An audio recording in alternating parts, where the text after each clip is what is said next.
گرفتیم.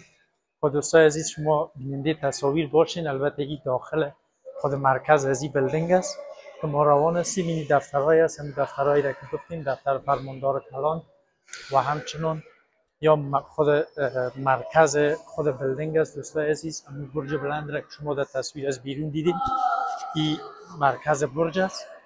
میشه که در تصویر بگیریش شما ببینید دوستای عزیز که چقدری بلند است و تقریبا یک منزل، دو منزل، سه منزل، 4 منزل میه که مردم بالا میشن همگی میبینن. بسیار به یک بلندی زیاد و همچنان بسیار ظریفکاری کردن به این بلدنگ، بسیار مقبول جورش کردن و اکثرا امی رسامی های از این تمامش دستی از دوستای عزیز که توسط دست انجام دادن و یک سبک میموری خاص ده استفاده کردن مد نظر گرفتن به این بلدنگ.